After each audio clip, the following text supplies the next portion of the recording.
नमस्कार। Mathematical physics के paper के अंतर्गत आज हम विद्युत चुंबकीय विभव अर्थात इलेक्ट्रोमैग्नेटिक पोटेंशियल्स के बारे में अध्ययन करेंगे। हमने अपने पिछले लेक्चर्स में सातत्य समीकरण, आवेशों के संरक्षण के नियम तथा चतुर्विम धारा के बारे में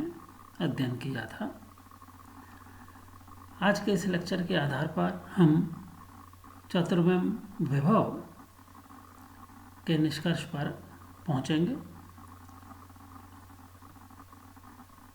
हम जानते हैं कि स्थिर विद्युत क्षेत्र का स्रोत आवेश होते हैं।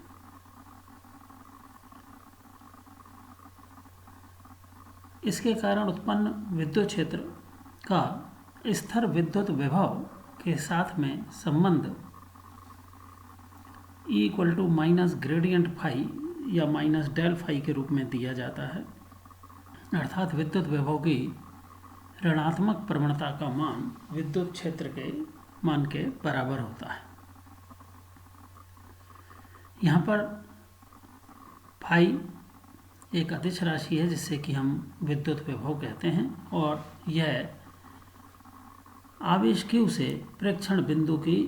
दूरी पर निर्भर करता है। इसी प्रकार हम जानते हैं कि चुंबकीय क्षेत्र का स्रोत धारा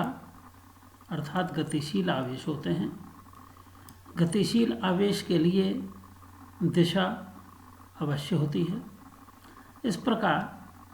हम चुंबकीय क्षेत्र के विभव को एक सदिश विभव राशि के साथ संबंध द्वारा व्यक्त करते हैं और यह संबंध इस प्रकार होना चाहिए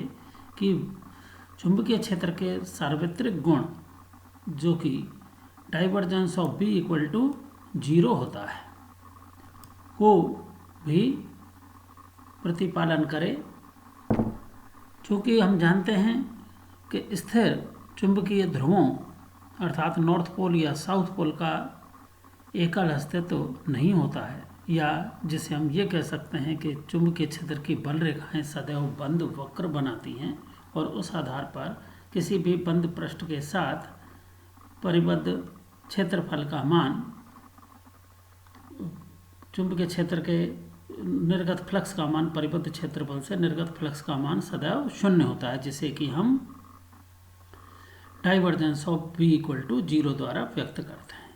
तो यह एक चुंबकीय क्षेत्र का सार्वत्रिक गुण है और हम यहाँ पर इसलिए चुंबकीय सदिश विभव ए वेक्टर का चुंबकीय क्षेत्र बी के साथ इस प्रकार का संबंध लेते हैं, अर्थात B equal to curl of A या डेल क्रॉस ए, क्योंकि ऐसा होने पर जब हम चुंबकीय क्षेत्र का डाइवर्जेंस लेंगे तो हमें वह शून्य मिलेगा, क्योंकि divergence of any curl of A vector is always 0। तो इस प्रकार से हमने चुंबकीय क्षेत्र का उसके चुंबकीय सदिश विभव के साथ में कर्ल के रूप में संबंध समीकरण 2 द्वारा प्रतिस्थापित किया है। अब हम विद्युत तथा चुंबकीय विभव के मान ज्ञात करने के लिए मैक्सवेल समीकरणों को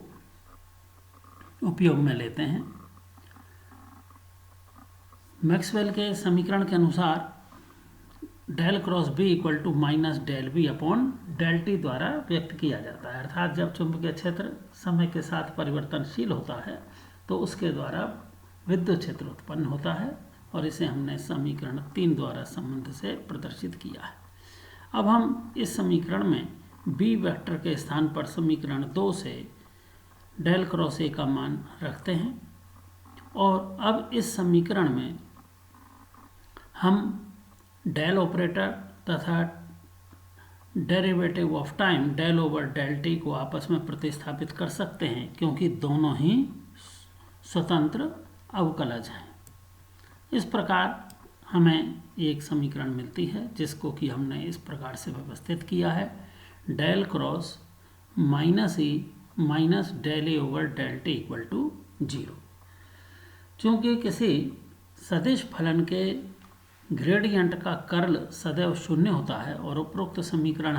हम इस प्रकार से कह सकते हैं, curl of any vector it is 0। तो चूंकि अदिश फलन के ग्रेडियंट का कर्ल सदैव शून्य होता है, इसलिए हम जो ब्रैकेट में लिखी हुई राशि है इसको हम फाई के ग्रेडियंट के रूप में प्रयुक्त करते हैं और इससे हमें ये समीकरण मिलता है E equal to minus del phi minus del A over del T.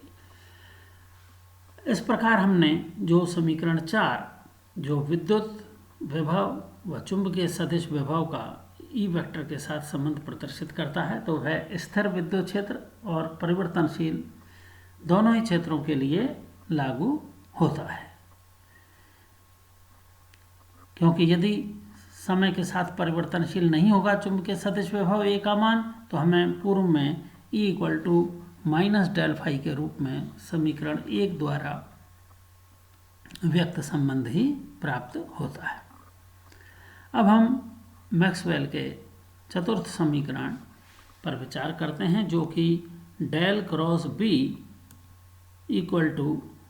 Mu 0 J plus mu not epsilon not del E over del t द्वारा व्यक्त किया जाता है। इस समीकरण में हम यहाँ पर बी वेक्टर व ई वेक्टर के मान क्रमशः समीकरण 2 व 4 से प्रतिस्थापित करते हैं और हमें इस प्रकार से ये संबंध मिलता है, del cross A equal to mu 0 J plus mu not epsilon not del over del T of minus del phi minus del A over del t. यहाँ पर हम सदिश सर्वसमीका डेल क्रॉस ए अर्थात कर्ल ऑफ ए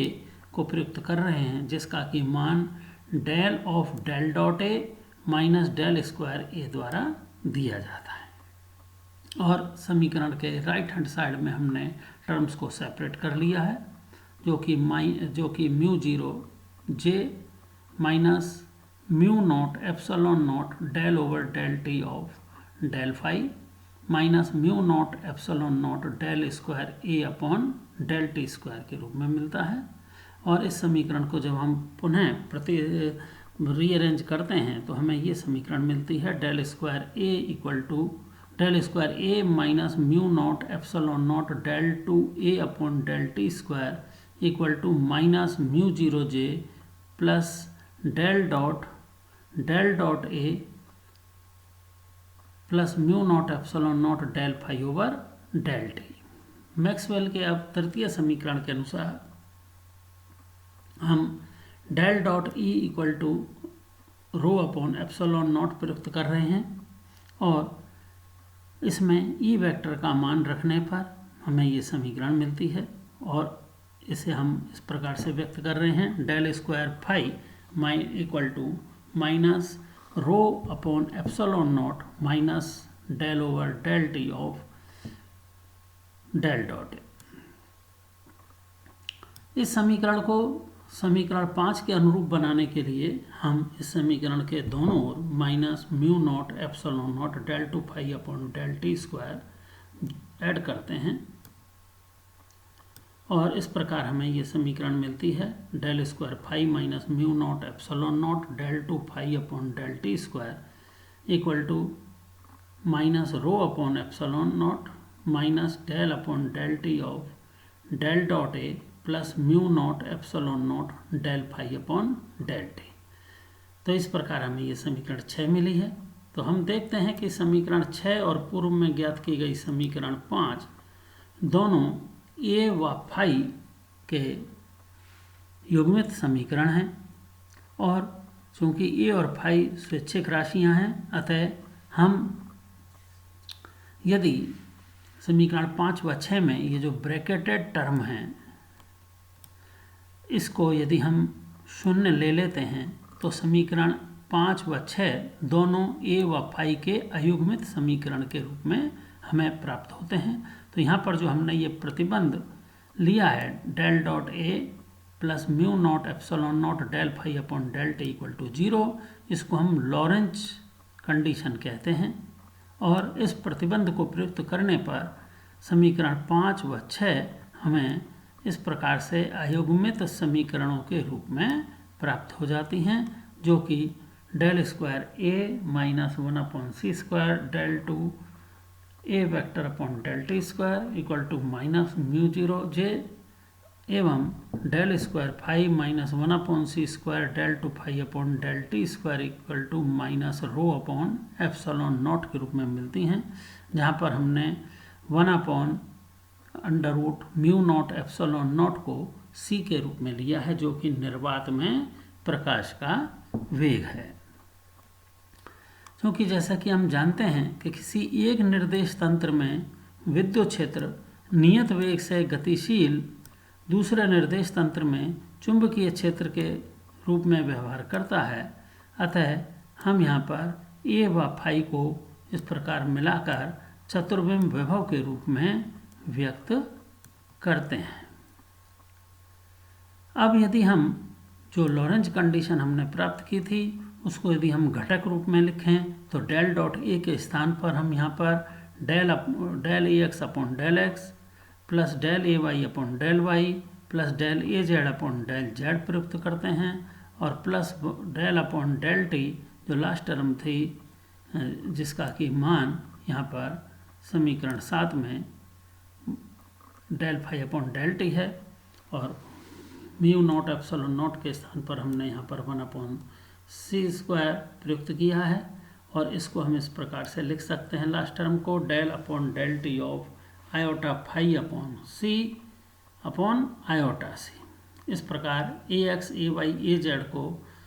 चतुर्बिंब विभव A1 A2 A3 के रूप में लेने पर और आयोटा फाई अपॉन सी को चतुर्बिंब विभव का चतुर्थ घटक A4 लेने पर और एक्स वाई जेड के स्थान पर x1 x2 x3 कोऑर्डिनेट और आयोटा सी टी के स्थान पर जब हम x4 कोऑर्डिनेट लेते हैं तो हमें यह समीकरण sigma del A mu upon sigma X mu के रूप में मिलती है, जैसे कि हम simply del A mu upon del x mu भी लिख सकते हैं। तो ये जो समीकरण 7-10 हमें मिली है वो समीकरण 7 का ही एक टेंसर रूप है। इसी प्रकार अब हम समीकरण 8 व 9 को भी एक साथ संयुक्त रूप में लिख सकते हैं, जिसमें कि हमने यहाँ पर जो समीकरण 8 और 9 में जो ये समीकरण थी डेल स्क्वायर ए, इसमें हमने ये डेल स्क्वायर ऑपरेटर को ले रहे हैं प्रयुक्त करके और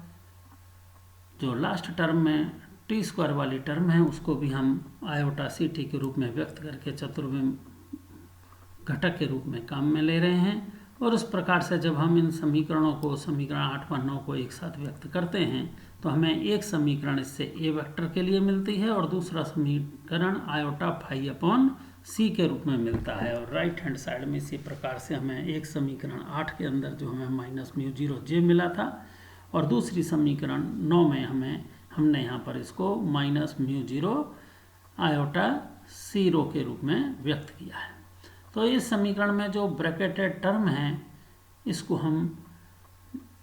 डेल स्क्वायर ए म्यू के रूप में लिख रहे हैं, जो कि माइनस म्यू 0 जे म्यू है, क्योंकि चतुर्बिंब धारा के हम पूर्व पिछले अपने लेक्चर में पढ़ चुके हैं कि जे म्यू चतुर्बिंब धारा है जिसके कि पहले 3 घटक धारा घनत्व सदिश जे वेक्टर के घटक होते हैं जी एक्स जी वाई जे जेड और चतुर्बिंब धारा का जो चतुर्थ घटक है वो आयोटा सी रो है। यहाँ पर यह जो चतुर्बिंब संकारक हमें मिला है डेल स्क्वायर, जो कि sigma del square upon del x mu square है, इसको हम डीएलम्बर्ट ऑपरेटर कहते हैं। और जो समीकरण 12 हमें प्राप्त हुई है इसको हम मैक्सवेल समीकरणों का सहचर रूप अर्थात covariant form of Maxwell's relations कहते हैं। हम इन्हीं समीकरणों को उपयोग में लेते हुए अपने अग्रिम लेक्चर में चतुर्बिंब विभव ए वेक्टर और आयोटा फाई अपॉन सी, जो कि हमें ये चतुर्बिंब विभव के 4 घटक मिले हैं, इनका हम रूपांतरण समीकरण प्राप्त करेंगे। धन्यवाद।